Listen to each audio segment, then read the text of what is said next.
Nagyon sok szeretettel üdvözlök mindenkit. Hát április 6-ához képest szokatlan időjárás van. Szakad a hó.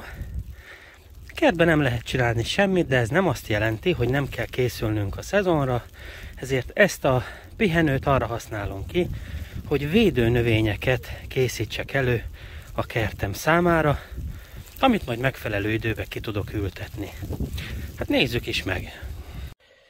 Nos, azok a növények, amiket ma el fogunk ültetni, egy ilyen nagyobb méretű tálcába lesznek elültetve, nem egyenként, és másnak is azt ajánlom, hogy ha erre a célra készíti őket, akkor hasonlóképpen tegye.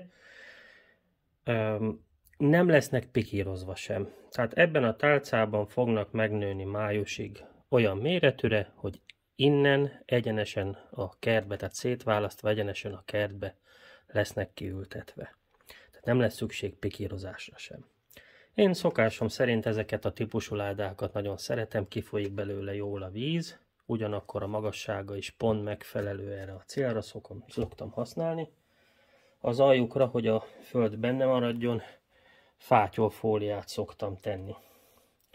És akkor gyakorlatilag megrakom földdel. Hát ezt elkövetem, és akkor megnézzük, hogy milyen védőnövényeket szoktam ültetni. No, meg is raktam szénültig egy tálcát, és egy fadarab segítségével egy kicsit lenyomkodom, tömörítem a földet. Ez a tömörítés nagyon fontos, ha túlságosan levegős a föld, akkor a magok nem tudnak megfelelően megkapaszkodni, fejlődni, túlságosan levegős lesz, nem kapnak elég nedvességet, és rosszul fejlődnek. Ne aggódjunk attól, ez nem lett annyira tömör, hogy ez a kelést akadályozza. Na most, az első védőnövény, amit mindenképpen el fogok tenni, az kifejezetten a káposztafélék miatt kerül elültetésre. Biztos vagyok benne, hogy mindenki bosszankodik a kis apró fehér színű, repkedő káposzta legyek miatt. Minden évben sokat bosszankodunk miattuk. Igazából ritkán okoznak végzetes problémát a káposztafélékkel, de nagyon megcsonyítják a leveleket. Van egy olyan növény, ami a jelenlétével valamelyest taszítja őket, így jócskán vissza lehet fogni a káposztafélék körül a káposzta legyek kártételét. Ez nem más, mint a sarkantyúka. Úgyhogy az első növény, amit el fogok vetni, az a sarkantyúka lesz. Ennek elég nagy magjai vannak, és ezeket a magokat már a beültetés előtt néhány órával beáztattam, 2-3 óra hosszával előtte. Kicsit megszívják magukat nedvességgel. Ezeket fogom ebbe az edénybe elültetni. Lehetne egyenesen a kertbe is ültetni, de mivel hát körülbelül 2 hét mire a magok előbújnak, és értékelhető, látható növény lesz belőlük, ezért érdemes palántát készíteni, mert sokkal hamarabb oda tudjuk majd ültetni, például az igen korán kertbe kerülő karalábék mellé. Úgyhogy vessük el ezeket. Körülbelül 1 cm mély lukakat készítek a földbe,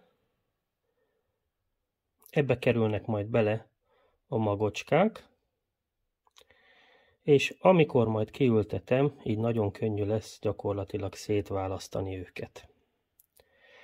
A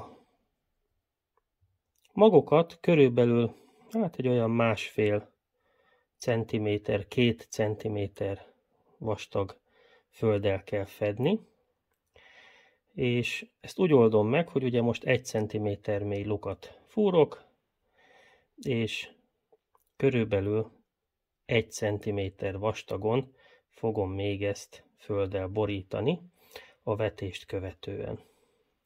Ez egy nagyon könnyen vethető növény, és érdemes róla tudni azt is, hogy abszolút minden része ehető, ami a föld fölött van.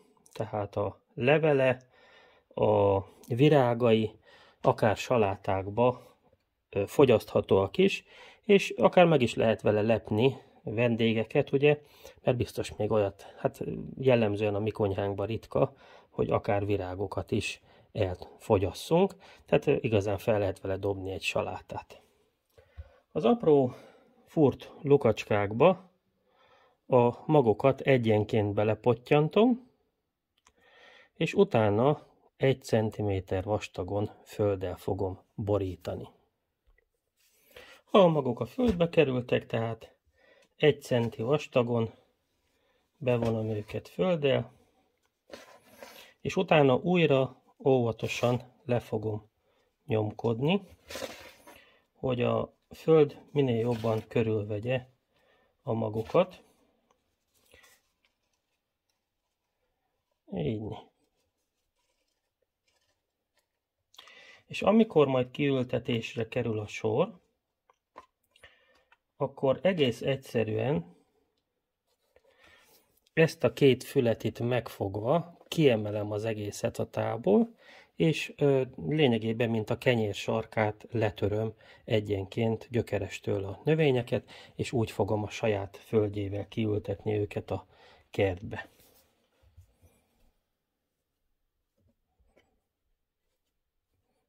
Azért fontos egy picit megnyomkodni, mert amikor majd belocsoljuk, ha nincs megnyomkodva picit a föld, akkor lukat fúr bele a víz, és nem fognak teljesen egyenletesen kelni a növények. Tehát ez azt jelenti, hogy lesz olyan, amelyik nagyobb lesz, és lesz olyan, amelyik kisebb lesz. Ha ezzel megvagyunk, megjelölöm az edényt, és belocsolom.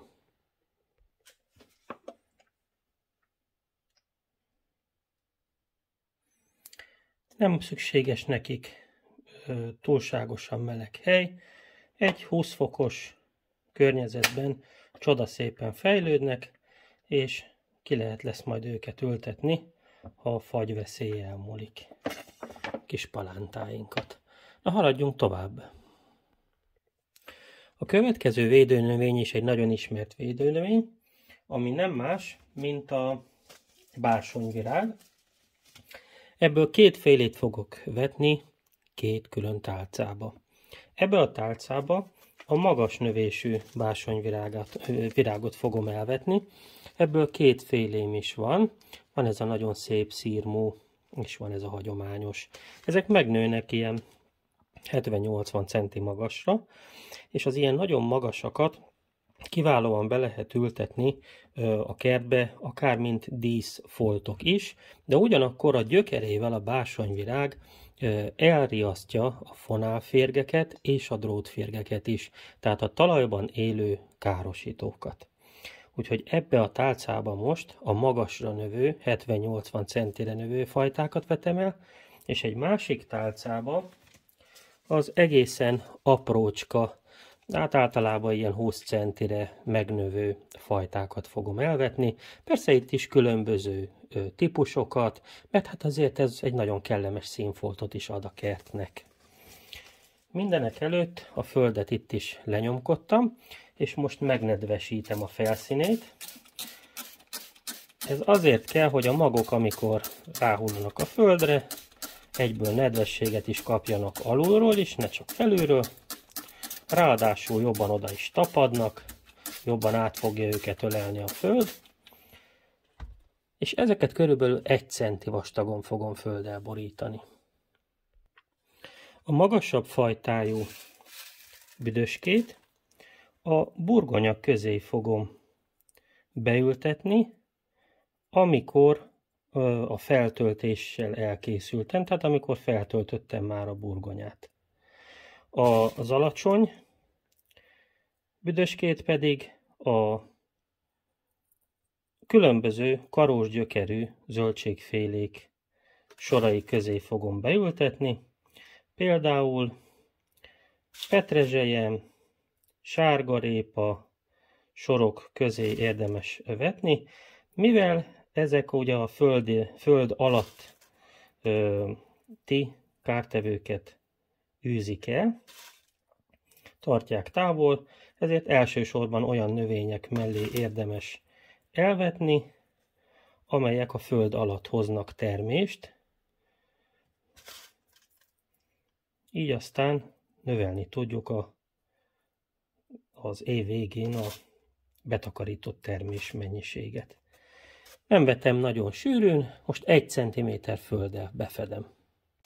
El is készültem a büdöske elvetésével, de itt kinyitnék egy zárójelet. Ugye mondtam, hogy terjednek róla az is, hogy csigát riasztja, de a csiga igenis szereti a büdöskét, sőt, őt fogja enni, hogyha ott van, mert nagyon szereti, meg a tetveket elriasztja, ez se igazán igaz, ő is tetvesedik. A drótférget, fonálférget viszont igen, de van még egy növény, akinek esetleg nem szimpatikus a büdöske, az vethet mást is, mégpedig az direktbe egyenesen ki a kertbe, lehetőleg május közepétől, hogy magot már ne hozzon és ne szórja tele a kertet maggal, ami nem más, mint a facélia. Tehát facéliát is ugyanúgy lehet vetni a kertbe, például burgonyasorok közé, vagy gyökérzöldségek környékére, ahol a fonálférgek, drótférgek kárt tudnak okozni. Facéliát, ha elvetjük, gyönyörű szép virágtengert fog ő is alkotni, kicsit magasabbra nő, ez a problémája, de viszont egy igazi méhmágnes, tehát hogyha több 100 és 1000 méhet akarunk a kertünkbe, akkor a facéliát is nagyon ajánlom. Na, nézzük a következőt. A következő növény, amit a bársonyvirág után elvetek, az nem más, mint a körömvirág. A körömvirágot minden évben, aki követi a csatornát, láthatja a kertemben, főleg a paradicsom és a paprika sorok között. Talán egy pár másodpercet be is metszek ide. A növény a nevét onnan kapta, hogy a termése az ilyen körömszerű, mint egy macskának a karma. A levéltetvek ellen nagyon jól működik, elriasztja őket, ezért teszem a paradicsom közé. És van még egy óriási előnye, pontosabban 2 gyönyörű szép virág, vonzza a méheket, beporzó rovarokat, és ugyanakkor készítek belőle minden évben házi készítésű, gyógyhatású körömvirág krémet. Erről videót is készítettem, majd ennek a videónak a végén egy felugró ablakba látni fogjuk. A körömvirágot is gyakorlatilag egyenként egymástól kis távolságra ültetem be, és ezt is gyakorlatilag 1 cm földdel fogom befedni. A végén, és egyenesen ebből az edényből fogom kiültetni őket, anélkül, hogy pikírozzam. Hát ez egy hosszú és unalmas művelet, úgyhogy mindjárt jövök vissza. A magokat itt is 1 cm vastagon borítom földdel, és ugyanúgy megnyomkodom, mint eddig.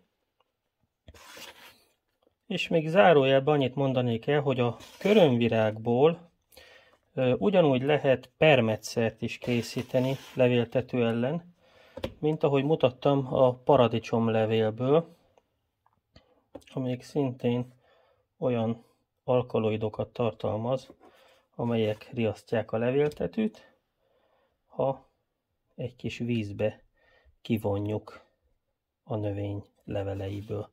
Jelen esetben a körömvirágnál ugyanez fent áll. Kicsit megnyomkodom, belocsolom, és lényegében a körömvirággal is elkészülünk.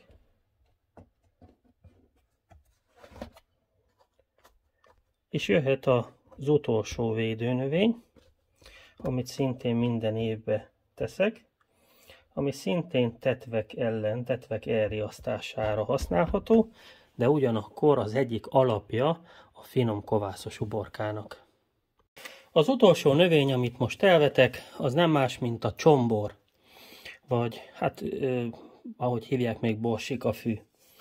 A csombor magjai iszonyat picikék. Akkorák nagyjából, mint a mák. Óvatosan a föld felszínén megpróbálom lehetőleg egyenletesen elhinteni őket, és nagyon-nagyon vékonyan fogom fedni földdel. Ez azt jelenti, hogy körülbelül 5 mm földet hintek rá. A csombor egy kiváló növény, ez is dupla hasznosítású. Egyrészt a babot lehet vele kiválóan megvédeni a tetvektől. Egyébként a babot a tetvek és sajnos a más szivogató rovarok is előszeretettel támadják. Ők is szeretik, nem csak mi. És emiatt kénytelenek vagyunk valahogy megvédeni. Ha csombort ültetünk a bab mellé, akkor védelmet fog neki adni. Ráadásul a másik hasznosítása, erdélyi területeken egész egyszerűen mindenki úgy készíti a kovászos uborkát, hogy csombort is tesz bele ízesítésnek a kapron kívül. Hát erről is van videón feltéve, hogy az igazán, hát szerintem az igazán finom és roppanos kovászos uborka az nagyjából milyen fűszerekből áll össze. Mindig az egyszerűségre kell törekedni, az hozza mindig a legjobb ízeket. Tehát a csombor magjait így elvetem, ebből jó sok növény lesz, és gyakorlatilag nagyon-nagyon vékonyan fedem földdel. A tetejére fél centiméteres vastagságban egy szita segítségével, mivel nagyon-nagyon apróak a magok, ezért csak nagyon-nagyon vékonyan vonom be földdel. Ha ez megtörtént, ezt is lenyomkodom, hogy a locsoláskor a víz ne mossa ki a magokat, és alaposan belocsolom.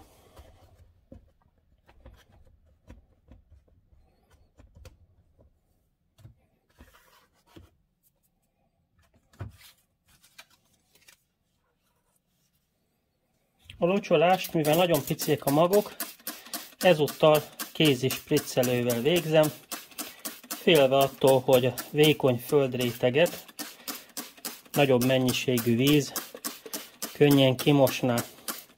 Ennyire pici magok esetén az is segíthet, hogyha az első pár napban egy üveglapot helyezünk a tálca tetejére, hogy a nedvességet megtartsuk, hiszen a magok nagyon közel a föld felszínhez vannak, nagyon könnyen kiszáradnak, ezért egy üveglappal napi egyszer megszellőztetve és szükség szerint újra spriccelve meg tudjuk tartani a nedvességet. Ahogy zöld növény megjelenik a felszínen, az üveglapot levesszük, és lényegében kész is vagyunk. Hát ezek lennének azok a védőnövények, amik ott kell legyenek minden kertben. Köszönöm szépen a megtisztelő figyelmet, a legközelebbi viszontlátásra!